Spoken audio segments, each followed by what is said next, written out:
Hello नमस्कार बच्चों, स्वागत है आप सभी को बेसिक शिक्षा के ऑनलाइन लर्निंग प्लेटफॉर्म पे। आज की इस वीडियो में हम लोग बात करने वाले हैं CUET 2023 के लिए जो है बीएससी एग्रीकल्चर कोर्स के जो भी बच्चे हैं उन सभी के लिए एग्रीकल्चर डोमेन की सिलेबस के बारे में जो है हम लोग इस वीडियो में बातें करने वाले हैं। और साथ ही साथ जो आपका 2022 का पेपर हुआ है उसकी भी एनालिसिस कि कौन से चैप्टर से कितने क्वेश्चंस आपके अलग अलग सेट में पूछे गए थे और आपका क्वेश्चन पैटर्न अलग अलग सेट में जो है आपका किस तरह से था, कैसा क्वेश्चन और कितने नंबर ऑफ क्वेश्चंस उस तरह के पूछे गए थे। इस तरीके का पूर्ण रूप से 2022 की पूरी एनालिसिस के साथ 2023 के लिए जो है प्रिपरेशन स्ट्रेटेजी जो है हम लोग इस वीडियो में डिस्कस करने वाले हैं अलोंग विथ आवर सिलेबस। तो जरूर से इस वीडियो को लास्ट तक देखिएगा बच्चों। और इसी तरह के वीडियोज अगर आप चाहते हैं कोई और चीज़ों पे आए तो उसका सजेशन जरूर से कमेंट कर दीजिएगा बच्चों। और अगर अभी तक आप लोगों ने बेसिक शिक्षा को चैनल को सब्सक्राइब नहीं किया है तो आप सभी को बता दें कि इंडिया का one of the most trusted और बिगेस्ट प्लेटफॉर्म है CUET एग्जाम के लिए बेसिक शिक्षा, जहां हमने 2022 के लिए ऑलरेडी एकलव्य बैच और ब्रह्मास्त्र बैच शुरू किया था और 2023 के लिए जो है ऑलरेडी हम लोगों की वरदान बैच जो है चल रही है। और क्लासेस ऑलरेडी दोनों ही लैंग्वेज मीडियम में, आपके हिंदी लैंग्वेज में अलग बैच और इंग्लिश मीडियम में अलग बैच, ऐसे आपके अलग अलग लैंग्वेज में बैच देने वाला ये इंडिया का सर्वप्रथम प्लेटफॉर्म रहा है। उसके बाद अलग अलग प्लेटफॉर्म्स भी इस तरह की प्रोग्राम शुरू करेंगे फ्यूचर में, लेकिन हम लोगों ने जो है ऑलरेडी इस चीज़ को पहले ही इम्प्लीमेंट कर दिया ताकि जो बच्चे हमारे हिंदी माध्यम से हैं उन्हें कोई दिक्कत अंग्रेजी की वजह से ना हो और जो बच्चे हमारे अंग्रेजी माध्यम के हैं उनको हिंदी की वजह से जो है कोई दिक्कत ना हो। इसीलिए हम लोगों के प्लेटफॉर्म पे वरदान बैच जो है आपके दो अलग अलग मीडियम में ऑलरेडी चलता है बच्चों। तो चलिए हम लोग इस वीडियो में बात करने वाले हैं बेसिकली एग्रीकल्चर डोमेन की सिलेबस की। तो अगर एक प्रारूप वाइज देखोगे तो एग्रीकल्चर डोमेन की जो सिलेबस है उसमें आपके टोटल 4 यूनिट्स दिए गए हैं, जिसमें पहला यूनिट में आपका एग्रोमेट्रोलॉजी है, ठीक। उसके बाद अगर देखेंगे तो आपका जेनेटिक्स एंड प्लांट ब्रीडिंग है, माइक्रोबायोलॉजी एंड बायोकेमिस्ट्री है। दूसरे यूनिट में आपका जो है यहाँ पे लाइव स्टॉक प्रोडक्शन है, तीसरे यूनिट में आपका क्रॉप प्रोडक्शन है और चौथे यूनिट में आपका हॉर्टिकल्चर है। तो देखिए अब हर यूनिट में जो है आपको किन किन चीज़ों को मुख्य रूप से हमें अध्ययन करना होगा ताकि हम CUET के थ्रू जो है एक सेंट्रल यूनिवर्सिटी में बीएससी एग्रीकल्चर कोर्स के लिए अपने स्थान को सुनिश्चित कर सके, उसके लिए हम लोग जो है यहाँ पे सिलेबस को डिस्कस कर रहे हैं। तो सबसे पहला जो यूनिट है आप लोगों के लिए वो है बच्चों आपका agrometeorology, genetics and plant breeding, biochemistry और माइक्रोबायोलॉजी। तो देखिए इसमें जो है आपको मुख्य रूप से एग्रोमेट्रोलॉजी पोर्शन में किन किन चीज़ों का मुख्य रूप से ध्यान देना है तो देखोगे elements of weather, rainfall, temperature, humidity, wind velocity, sunshine, weather forecasting, है ना। उसके बाद जो है आपका climate change in relation to crop production, ये सारी चीज़ें जो है हम लोगों को एग्रोमेट्रोलॉजी पोर्शन में देखना पड़ेगा। उसके बाद जो दूसरा सब सेक्शन है इस यूनिट 1 का वो है आपका जेनेटिक्स एंड प्लांट ब्रीडिंग। अब जेनेटिक्स एंड प्लांट ब्रीडिंग में हमें किन किन चीज़ों को देखना है, इसमें बेसिकली आपका बायोलॉजी का पोर्शन जो है काफ़ी इंक्लूड किया गया है, ठीक। तो अगर जेनेटिक्स एंड प्लांट ब्रीडिंग की बात करोगे तो इसमें आपका cell and its structure, cell division और इट्स सिग्निफिकेंस, ये चीज़ आपका पहला सब पोर्शन में दिया गया है। दूसरा जो चीज़ है वो आपका organisation of the genetic material, जिसमें आपको क्रोमोजोम, DNA, RNA क्या उसकी कंस्टिट्यूशन होती है, कैसे उसका निर्माण होता है, यह सारी चीज़ें आपको देखना होगा। थर्ड जो सेक्शन है उसमें है आपका मेंडल लॉज ऑफ इनहेरिटेंस, यानी कि मेंडल के जो 3 लॉ थे आपके, वो तीनों लॉ के बारे में, रीजन फॉर मेंडल सक्सेस, क्यों मेंडल सक्सेस हुए अपने एक्सपेरिमेंट्स में और लिंकेज की एब्सेंस जो थी आपके मेंडल के एक्सपेरिमेंट से, उसके बारे में हम लोग को बात करना है। यानी कि बेसिक मेंडेलियन जेनेटिक्स को जो है हम लोग इस पोर्शन में डिस्कस करेंगे। नेक्स्ट जो आपका सब पोर्शन है ऑप्शन डी में, तो डी में आपको यहाँ पे क्या क्या पढ़ना है, क्वांटिटेटिव इनहेरिटेंस पढ़ना है, कॉन्टिन्यूस एंड डिसकॉन्टिन्यूस वेरिएशन के बारे में पढ़ना है विथ रेस्पेक्ट टू प्लांट के एस्पेक्ट में जो हम लोगों को पढ़ना है, चूंकि ये सिलेबस जो है आपका एग्रीकल्चर में आपका जेनेटिक्स का रोल के बारे में डिस्कस करती है। उसके बाद जो हम लोगों को मोनोजेनिक एंड पॉलीजेनिक इनहेरिटेंस के बारे में देखना है। नेक्स्ट उसके बाद हम लोग देखेंगे यहाँ पे कि role of genetics in plant breeding, self and cross pollinated crops, उसके बाद ब्रीडिंग के मेथड्स क्या क्या है आपके फील्ड क्रॉप्स के लिए, हॉर्टिकल्चर क्रॉप्स के लिए। उसके बाद इंट्रोडक्शन क्या होता है, सिलेक्शन क्या होती है, hybridisation, mutation, polyploidy, tissue culture के बारे में पढ़ना होगा हमें, सेल कल्चर के बारे में पढ़ना है और साथ साथ जो है प्लांट बायोटेक्नोलॉजी जो है आप जैसे जो पढ़ते हो आप 12th के सिलेबस में, उसी चीज़ को यहाँ पे जो है हमें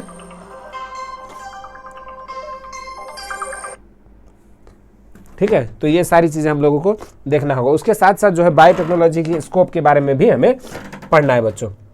नेक्स्ट अब हम लोग बात करेंगे आपके साथ कि बायोकेमिस्ट्री और माइक्रोबायोलॉजी पोर्शन में हमें क्या क्या चीज़ को देखना है। तो बायोकेमिस्ट्री में बेसिकली हमें पीएच और बफर के बारे में पढ़ना है, classification and nomenclature of carbohydrate, protein, lipid, vitamin, enzyme, ये सारी चीज़ों के बारे में हम लोगों को अध्ययन करना होगा। और माइक्रोबायोलॉजी पोर्शन में हमें सारा माइक्रोबियल सेल स्ट्रक्चर के बारे में, माइक्रो ऑर्गेनिजम्स में हमें मुख्य रूप से पढ़ना होगा algae, bacteria, fungi, actinomycetes, protozoa और वायरस के बारे में। अब इन सब का क्या क्या चीज़ हमें पढ़ना होगा, तो जैसे मॉर्फोलॉजिकल जो आपका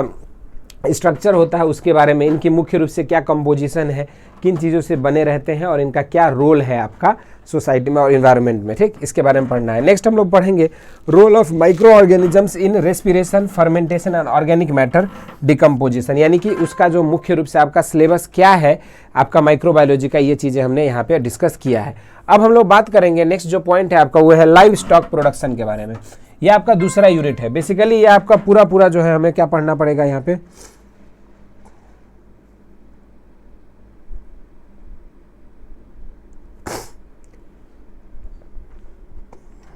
ठीक है। अब जो नेक्स्ट हम लोगों को पढ़ना है वो है आपका लाइव स्टॉक प्रोडक्शन, जिसमें आपका स्कोप एंड इंपॉर्टेंस, जहां आपको पढ़ना होगा कि क्या आपकी लाइव स्टॉक की क्या स्टेटस है करेंटली इंडिया में, कितनी आपकी पॉपुलेशन है काऊ का, बफेलो का, इस तरह से पोल्ट्री का। उसके बाद उसकी क्या इंपॉर्टेंस है आपका इंडियन एग्रीकल्चर में, क्या आपकी जीडीपी में कंट्रीब्यूशन है, इस तरह के करंट स्टैटिस्टिक के बारे में पढ़ना होगा। नेक्स्ट जो है इंपॉर्टेंट ब्रीड्स, जितने भी आपके महत्वपूर्ण नस्ल हैं उनके बारे में पढ़ना होगा, इंडियन और एक्जॉटिक ब्रीड्स के बारे में। उसके साथ साथ आपका distribution of cow, buffalo and poultry. मुख्य रूप से यहाँ पे आपके सिलेबस में जो है सीयूईटी में काऊ, बफेलो और पोल्ट्री ही दिया गया है, मतलब गोट एंड शीप के बारे में यहाँ पे जिक्र नहीं किया गया है, लेकिन हम लोग उनके बारे में भी पढ़ेंगे ताकि आप लोग अदर एग्जाम्स में भी कोई दिक्कत ना हो। नेक्स्ट हम लोग बात करेंगे care and management. Care and management में हम लोगों को बेसिकली आपके जो कैटल रियरिंग के मैनेजमेंट एस्पेक्ट होता है, जिसमें आप फीडिंग की बात करोगे, हाउसिंग की बात करोगे, डिजीज एंड हेल्थ केयर की बात करोगे, तो ये सारे चीज़ें जो हम लोगों को यहाँ पे देखना होगा। उसकी फीडिंग वाले पोर्शन में हम बात करेंगे, हाउसिंग की बात होगी, यहाँ पे देखेंगे तो सिस्टम ऑफ हाउसिंग, उसके बाद principle of feeding, balanced ration के बारे में बातें करेंगे कि किस तरह से, फिर काफ की मैनेजमेंट कैसे होती है, प्रेग्नेंट एनिमल की मैनेजमेंट कैसे होती है, मिल्च एनिमल्स की मैनेजमेंट कैसे किया जाता है, फिर पोल्ट्री का मैनेजमेंट कैसे होता है, और लेयर्स और पोल्ट्री, ये सब चीज़ें हम लोग बात करेंगे। उसके बाद हेल्थ केयर में हम लोगों को सिक एनिमल्स की सिम्टम्स क्या क्या है, क्या क्या उनके साइंस हैं, कि किस तरह से आप सिक एनिमल को पहचानोगे, उनके कॉमन डिजीजेज क्या क्या है कैटल्स में लगने वाले, साथ में जो है आपका कौन कौन सा डिजीज पढ़ना है, तो रिंडर पेस्ट पढ़ोगे, black quarter, foot and mouth disease, mastitis, haemorrhagic septicaemia, coccidiosis, fowlpox, Ranikhet disease, और उन सभी के प्रिवेंशन कैसे करते हैं और उनका जो कंट्रोल करने के लिए आपको क्या क्या मेथड्स आपको अप्लाई करने हैं। साथ में हम लोगों को पढ़ना है आर्टिफिशियल इंसेमिनेशन। ये one of the most important section है लाइव स्टॉक प्रोडक्शन का, जिससे आपके क्वेश्चंस अधिक से अधिक पूछे जाते हैं, जिसमें आपको बेसिकली रिप्रोडक्टिव ऑर्गन्स जो आपका एनिमल्स का होता है उसके बारे में, मेल फीमेल रिप्रोडक्टिव ऑर्गन्स के बारे में डिस्कस करना होगा। और उसके बाद किस तरह से आप सीमेन को कलेक्ट करते हो और किस तरीके से सीमेन को फीमेल में इंजेक्ट किया जाता है, ये पूरी प्रोसेस के बारे में हम डिस्कशन यहाँ पे करनी होगी। और रोल ऑफ आपका आर्टिफिशियल इंसेमिनेशन का रोल जो है आपका इंप्रूवमेंट ऑफ एनिमल्स के लिए। साथ में आपका नेक्स्ट जो पोर्शन है वो है आपका डेयरी टेक्नोलॉजी पोर्शन, जिसमें आपका लाइव स्टॉक में आपको पढ़ना होगा processing and marketing of milk and milk products, यानी कि आपके मिल्क प्रोडक्ट्स की मार्केटिंग वगैरह के बारे में पढ़ना होगा कि किस तरह से उसकी मैन्युफैक्चरिंग होती है, क्या उसकी न्यूट्रिशनल कंपोजिशन है और किस तरह से आगे की चीज़ें जो है, इसकी मार्केटिंग वैल्यू, इसका प्राइसिंग, ये सारी चीज़ें जो है आपको पढ़ना होगा। और इसकी क्वालिटी कंट्रोल के बारे में भी हमें डिस्कस करना होगा। इसके साथ साथ जो है तीसरा यूनिट में बच्चों हम लोगों को डिस्कस करना है crop production.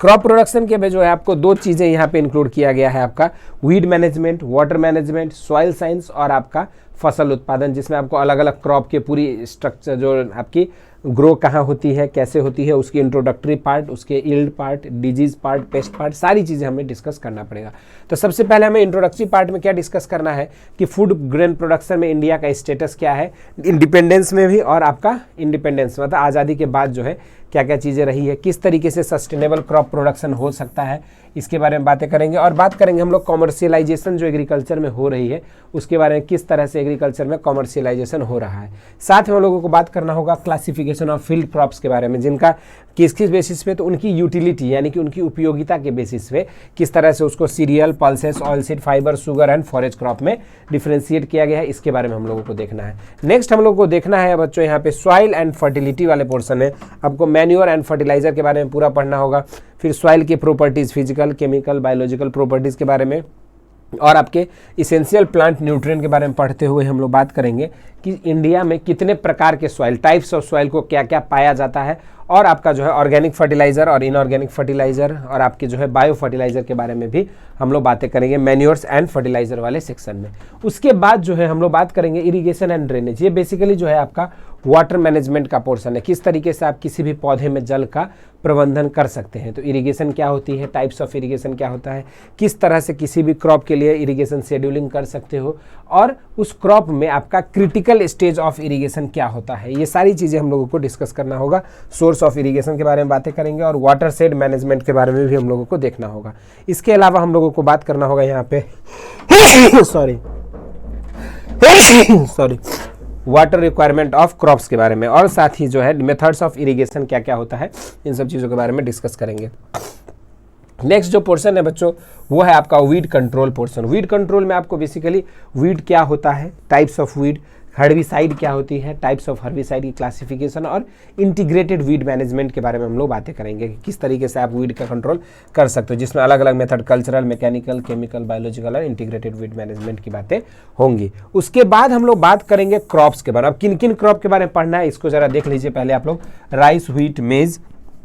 Sorghum, pearl millets, groundnut, mustard, pigeon pea, gram, sugarcane, berseem और कॉटन। ये जितने भी आपको क्रॉप्स बताया हूँ इन सारे क्रॉप्स की आपको पूरी डिटेल एनालिसिस पढ़ना पड़ेगा। किस तरह से सीड बेड प्रिपरेशन होता है, सीड ट्रीटमेंट कैसे किया जाता है, time and method of application of fertiliser क्या होता है, सीड रेट क्या होती है, और आपका फर्टिलाइजर एप्लीकेशन की रेट कैसे निर्धारण करते हैं, टाइम क्या होना चाहिए, इंटर कल्चर ऑपरेशन क्या क्या होती है, वीड मैनेजमेंट कैसे करते हो, कौन कौन सा उसमें डिजीज लगता है, और पेस्ट के बारे में कैसे बातें होंगी। तो इस तरीके से सारी चीज़ें, और उसके बारे में उसके हार्वेस्टिंग के बारे में, थ्रेसिंग और पोस्ट हार्वेस्ट टेक्नोलॉजी, और उसकी स्टोरेज के बारे में हम लोगों को पढ़ना है। तो ये सारी जो एस्पेक्ट है आपको अलग अलग क्रॉप के बारे में पढ़ना है, जिसमें आपका rice, wheat, maize, sorghum, pearl millet, groundnut, ठीक है, mustard, pigeon pea, gram, sugarcane, cotton और बरसीम के बारे में पढ़ना है।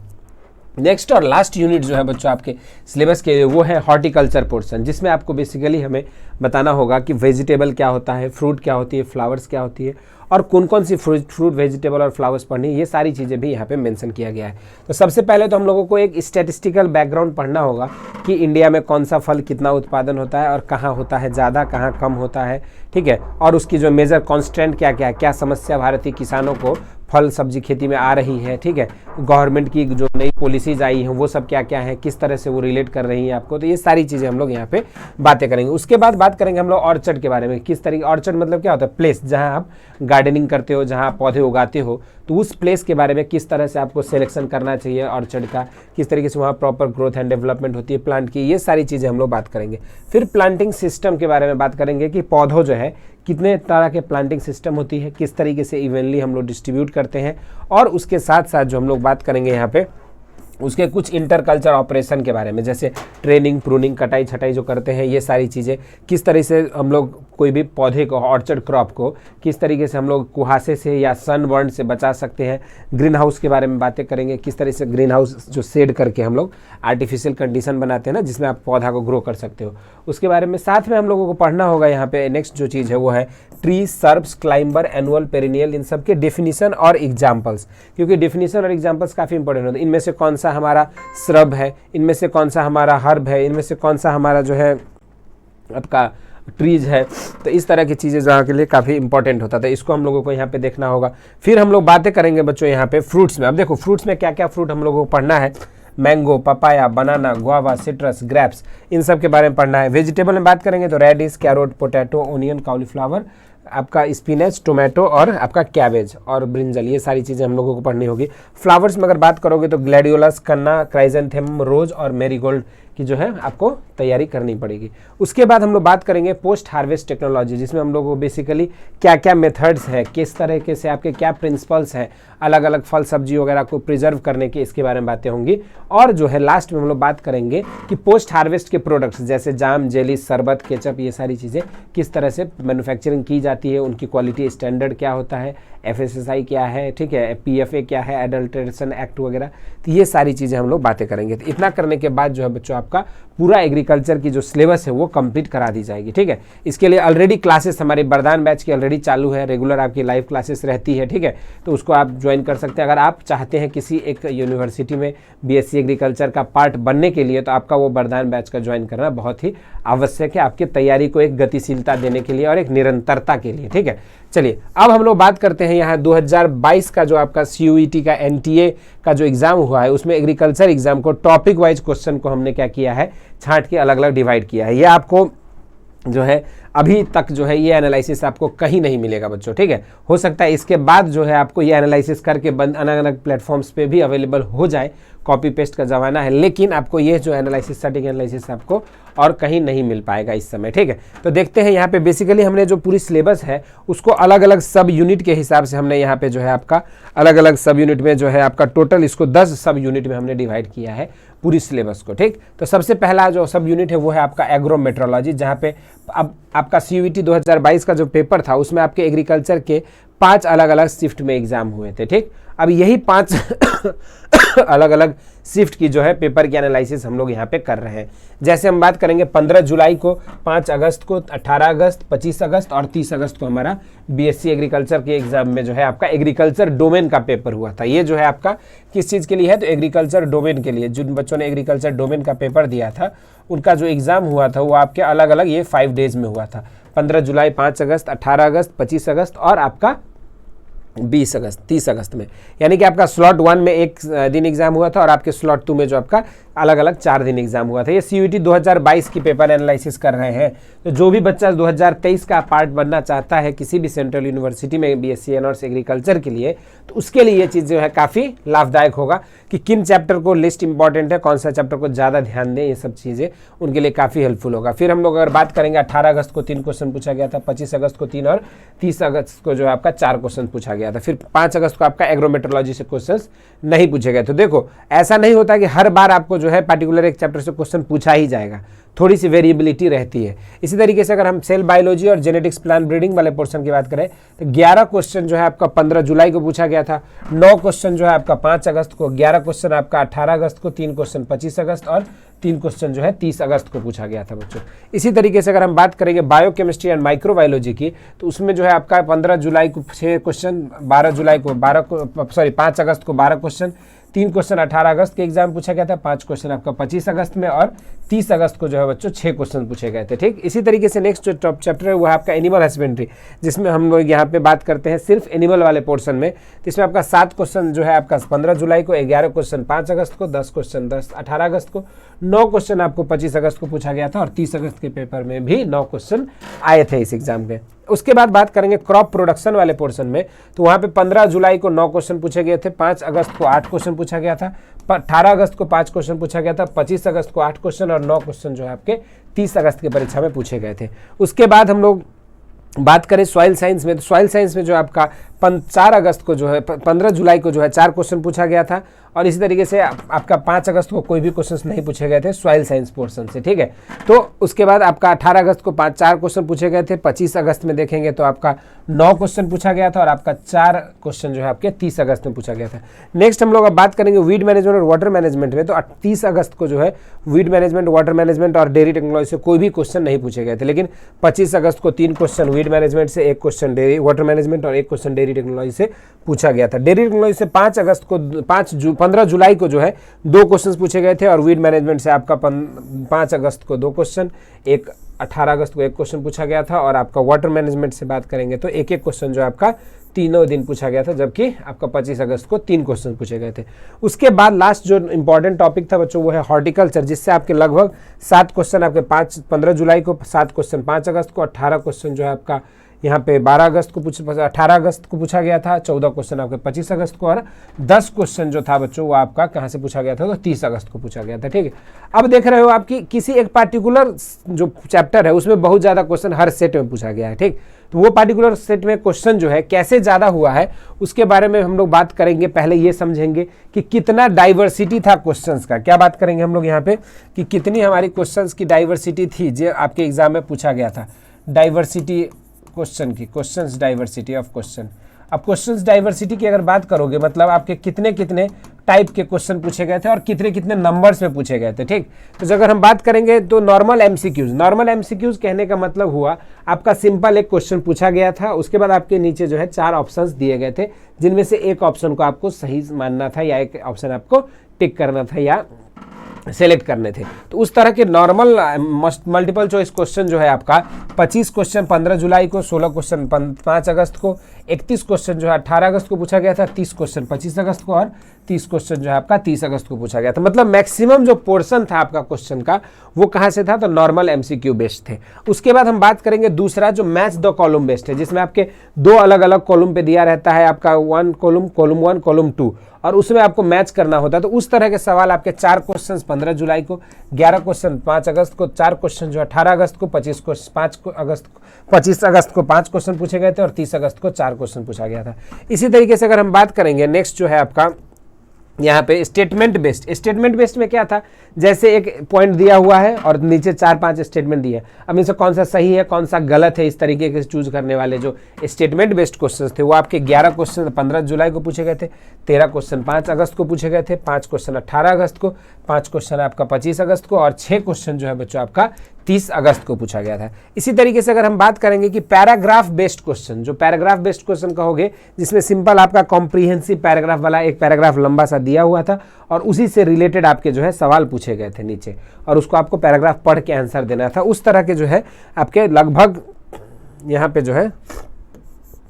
10 क्वेश्चन आपके हर सेट में पूछा गया था। मतलब 2 पैराग्राफ जो है आपके हर सेट में 2 पैराग्राफ पूछा गया था, हर सेट में आपके 2 पैराग्राफ था और एक पैराग्राफ से आपके टोटल कितने क्वेश्चंस करने थे, 5 क्वेश्चंस करने थे। तो इसलिए 10 क्वेश्चन आपका पैराग्राफ बेस्ड हर सेट में पूछा गया था, जो 5 दिन का पेपर हुआ है। तो ये था एक्चुअली जो है आपका 50 क्वेश्चन जो पूछे गए थे, करना आपको 40 ही था, लेकिन 50 क्वेश्चंस आपके किन किन चैप्टर से पूछे गए थे और कितने प्रकार के डाइवर्सिटी था क्वेश्चंस का, ये दोनों चीज़ें आपके लिए काफ़ी हेल्पफुल होगा, जो भी बच्चा 2023 के लिए अपना एग्रीकल्चर से तैयारी करना चाह रहा है, एग्रीकल्चर डोमेन से।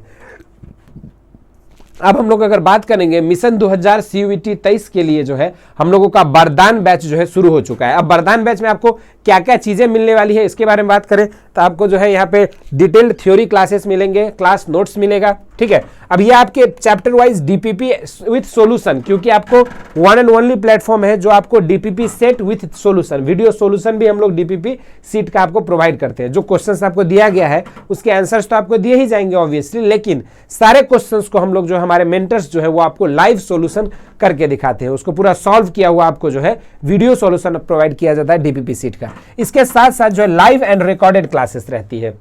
जैसे शेड्यूल के हिसाब से लाइव चल रही है आप उसको लाइव भी देख सकते हो या आफ्टर लाइव जो है वो रिकॉर्डेड फॉर्म में भी हमारे ऐप पे अवेलेबल रहता है। इसके बाद अगर हम बात करेंगे तो chapter wise NTA based test, यह आपका सबसे रामबाण चीज है जो आपको सिलेक्शन दिला सकता है। यानी कि जो आपका NTA का पैटर्न जो NTA ने 2022 में फॉलो किया था, हूबहू उसी पर आधारित होकर उसी के नक्शे कदम पे चलते हुए जो है आपको चैप्टर वाइज NTA बेस्ड जो है आपको टेस्ट जो है प्रोवाइड किया जाएगा। और उसके साथ साथ 2022 के जो जितने भी पेपर्स थे उन सभी के डिटेल्ड वीडियो सॉल्यूशन प्रोवाइड किए जाएंगे, क्योंकि 2022 में ही भले CUET हुआ है, लेकिन इतने जो मल्टीपल शिफ्ट्स में पेपर हुए हैं तो यहाँ पे आपको 5 से 10 सेट जो है लगभग पेपर आपके हर सब्जेक्ट्स के अवेलेबल है। तो उस सब की जो है डिटेल वीडियो सॉल्यूशन, क्योंकि डिटेल वीडियो सॉल्यूशन काफ़ी हेल्पफुल होता है बच्चों प्रिपरेशन, अगर आप किसी एक पर्टिकुलर कॉम्पिटिटिव एग्जाम के लिए कर रहे हैं तो उसके पास्ट ईयर क्वेश्चंस के डिटेल वीडियो सॉल्यूशन से जो है आपके मोर देन 30 से 40% क्वेश्चंस जो है आपके मैच करते हैं। तो इस तरह से ये रामबाण उपाय है, वरदान बैच है,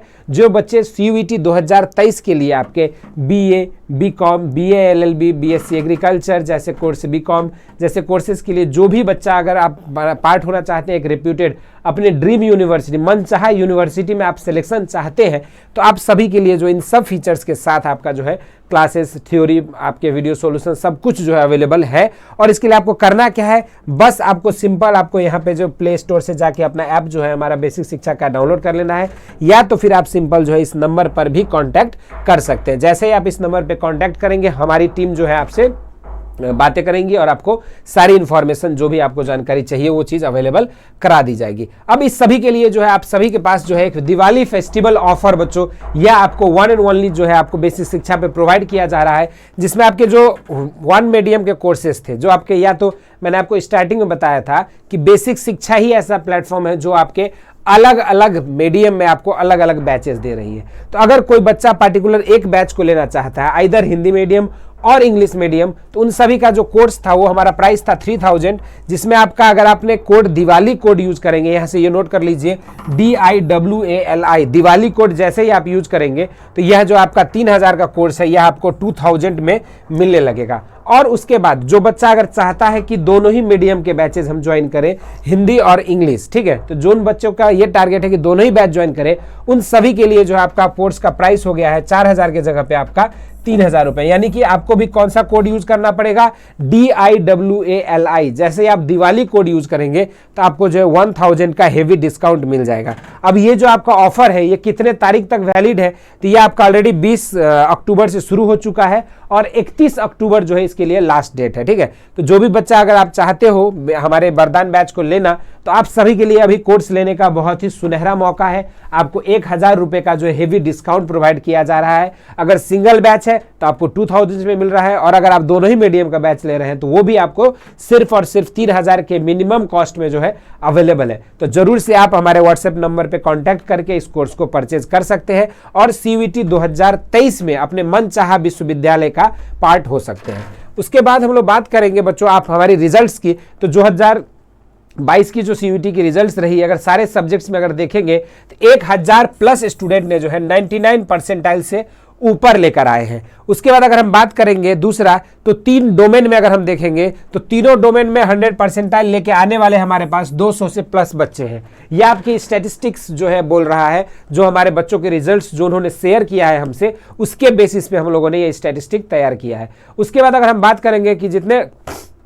सारे डोमेन में आपके ऑल डोमेन में आपका परसेंटाइल 100 परसेंटाइल लेकर आने वाले हमारे पास जो है 550 प्लस स्टूडेंट्स जो है हमारे पास अवेलेबल है। और अगर हम बात करेंगे हिंदी और इंग्लिश लैंग्वेज सेक्शन में, तो सिर्फ लैंग्वेज सेक्शन में जो है 400 प्लस स्टूडेंट ने जो है 100 परसेंटाइल सिक्योर किया है बच्चों। तो ये तो हमारा रिजल्ट था जो आपका CUET 2022 पे बेस्ट था बच्चों। अब हम लोग आपको बताएंगे कि CUET 2022 के जैसे हम लोगों ने शानदार परफॉर्मेंस रहा है हमारे स्टूडेंट्स का, उसी तरह से जो भी बच्चा अपने मनचाहा ड्रीम यूनिवर्सिटी का पार्ट होना चाहते हैं, चाहे वो बनारस हिंदू यूनिवर्सिटी हो, JNU हो, दिल्ली यूनिवर्सिटी हो, हर यूनिवर्सिटी में हमारे यहाँ से जो है सैकड़ों की संख्या में स्टूडेंट सेलेक्ट हुए हैं और वो उस यूनिवर्सिटी का पार्ट बनने में सफल रहे हैं। अब बारी किसकी है, 2023 के एस्पिरेंट्स की, जो CUET 2023 में एक अपने रेप्यूटेड और मनचाहा ड्रीम यूनिवर्सिटी का पार्ट होना चाहते हैं। उन सभी के लिए जो है हम और हमारी टीम बेसिक शिक्षा जो है ऑलरेडी वरदान बैच लेकर आ चुकी है, उसको जरूर से आप लोग ज्वाइन कर सकते हैं और CUET 2023 में